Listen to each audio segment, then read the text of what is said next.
Well, Maggie, it's great to see you. We're here on the range again. It's a great place to be. Back on the range. Home on the range. Home on the range. It's a beautiful place. I love it here. Thanks for always letting us come here and film, by the way, too. Oh my gosh, you are so welcome. Well, thanks for coming here and hanging out. I love this place. This is perks of having friends that have cool jobs. And right. I agree. It's perks. Thanks for having a cool job, Maggie. Oh my gosh, thanks for having a cool job too. So, amen. How about? Hey, we were just talking about kind of our skill set, which is very novice, very much a lot of habits we learned just from being young, maybe the movies. Armchair expert advice. And some good advice as well in there. But we're not experts, with that being said. But there are some skill sets that we work on, which everybody should. If you're acquiring firearms, you should be training and practicing. Yes. Now, something that I've noticed you do is you said in a video about a month ago, like shoot left-handed. Yes. And that's awesome, because what I learned was I was taught one day how to shoot left-handed, but that's with one hand, one-handed. And I do, I'll kind of talk about what I was taught that day, but honestly, I haven't practiced it since then. I was taught that day, practiced it that day, and haven't done it since. But you do it quite a bit. So do you mind sharing kind of what your left-handed shooting experience? I don't do it quite a bit. Where you learned it, how you practice that kind of thing? I do have a very, very small amount of non-expert experience at this. So your dominant hand can run anything flawlessly without your brain really having to give it thought.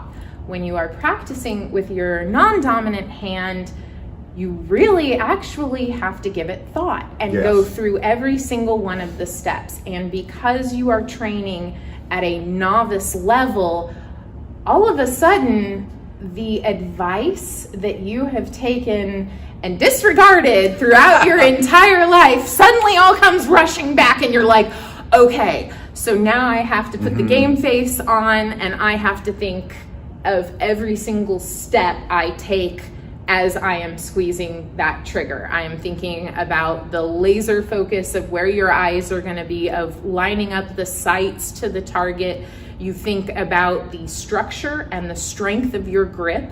You start to think about your stance and your form and where all of a sudden all your fingers are, because suddenly you have maybe way too many of them and it's just not comfortable to hold, or what was comfortable to your dominant hand maybe isn't as comfortable to your non-dominant hand. So there's a process of relearn, kind of like just really thinking about everything. You're retraining, but you're retraining without all the bad habits that your dominant hand already has. Okay, I like that. So, I like that. Okay. And it's amazing because when you watch people shoot with their non-dominant hand and you give them lessons, they'll pay attention more, because they're like, oh, this is new and this is weird.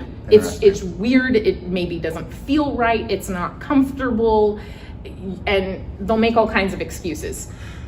Now, if you don't mind me, because kind of the one thing that I think a lot of people struggle is with shooting the other hand is, so I'm right eye dominant and I'm right-handed dominant, so that lines up real nicely. It doesn't matter when you shoot with both eyes open. Well, that is true, but you still have to get that you have to get that in line with your right eye, because you still, even with both eyes open, you're not aiming with your non-dominant eye. You just have it open. You're aiming with you're aiming with both eyes to your target. And I guess what I was getting at, and we've already checked this gun, because we've gone through this and watched the last video. So what I learned that was important for me was the grip of the gun, and that these two little fingers right here, your middle finger and your ring finger, are the ones that have all the strength of the grip. Yeah, so if your pinky just disappears one day, well, heck, you didn't need that for firing purposes anyway, because it's all right here in the palm of your hand and these fingers squeezing against it. Yes. So your thumb is going to rest below the back strap of the gun. This is the beaver tail of the gun right back here, if it happens to have one of these. Some of them are larger or smaller, but it fits right back there. And then your finger, if it is long enough, would probably reach up and grip the top of the frame. My grip, that is where it is comfortable right there. And I can still get to the finger. When you think about shooting with your non-dominant hand, because when you shoot left-handed, you're going to use both hands. You are, which you should. Because the only reason I was taught that was in case your right arm is immobilized. Yeah. Then here's this other option. Was the only really reason he taught that. And my training has come from a lot of people, not just in professional teaching positions and professional experts in their field, which is firearms, but a lot of people on a competitive level, training and competing with firearms too, that they're passing down some of their knowledge and personal experience as well. So you want, with the trigger finger hand, whichever hand you are training with, to be your dominant hand at that time, holding the gun, and this is going to be shoving forward. You are putting all of the force of pushing forward with this arm, while this arm wraps around and pulls it back. So in essence, you're going to be locking, kind of like a push and pull resistance. You're locking this gun into a push-pull with your dominant and your non-dominant hand. Your thumb really just kind of always gets in the way, and I've heard some people say, well, just let it hitchhike out to the side if that's comfortable. Yes, that is comfortable. Or some people will wrap it down around like that. Other people will tell you not to do it. You can just lay it right there on the top. Lay it by the other thumb. Yeah. But when the gun does go off, if you are really thinking about, as we check the gun for the 12th billionth time, when you are thinking about that trigger pull, and you should be thinking about it with every single millimeter that trigger moves back, you need to be thinking about that pull and how much pressure and force it takes. When it does go off, it will surprise you. And when it surprises you, that bullet's already out the gun, the noise is already made, and then you start jumping and shaking. Yeah. But that bullet's already through the target and is most likely exactly so at the place you wanted it. So how do you, when you're shooting left-handed, because I assume you're right eye dominant. Is that correct? Yeah. Okay. So is there any... Maybe, yeah. Is there any need to pull? I mean, you could just, you're good though, like that. You don't need to pull it over. No. Like that, just you're good. It all goes back to shooting and with both eyes open. Right. But even then, you still got to get that one eye lined up. You do have to get that one eye lined up. So if you do need to close one eye temporarily to see your target a little clearly, and yeah, your eyes will get tired. Yeah. And I don't know if you noticed toward the end of these videos where we shoot multiple guns and we're doing multiple targets down here on the range, I'll start to squint.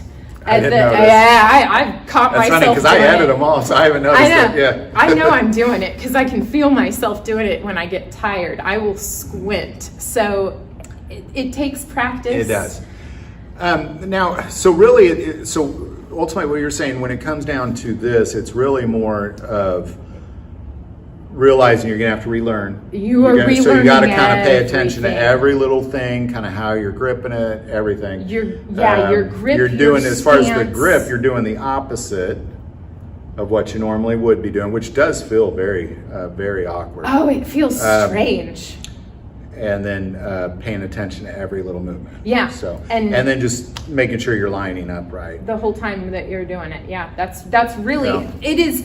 Your brain is seriously thinking and analyzing every little moment of what goes together to make a trigger. You're thinking about all of it. And then there's also your breath and your heartbeat. Yes. Oh gosh. Yeah. Oh, there's more. But so wait. Much more to that. But wait. You do have to control your breath, and you do want to make sure you're in a place where your heartbeat isn't just racing and your adrenaline isn't too high. Unless you have no choice. Unless you have no choice. But when you practice, you have the opportunity to practice at your own pace, your own speed, and your own comfort level, not anybody else's.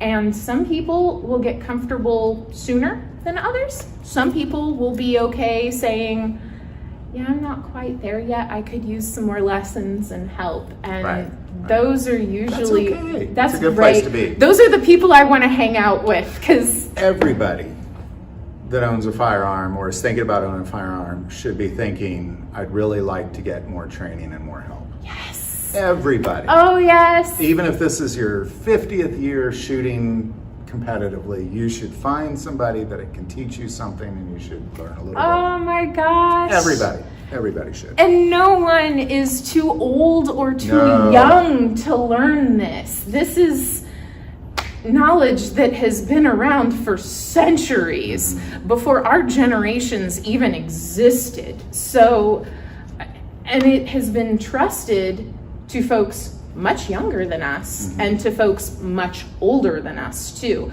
So having the knowledge available and to take advantage of that available knowledge is such a gift. It's fantastic. Well, gosh, Maggie, thank you so much. This is thank good. you. I'm going to work on my left-handed shooting. Me too. I could use more practice for sure. I could use some practice. Thank you so much, Maggie. Appreciate it. You're so welcome, Mark. All right, see you next time. Bye, everybody.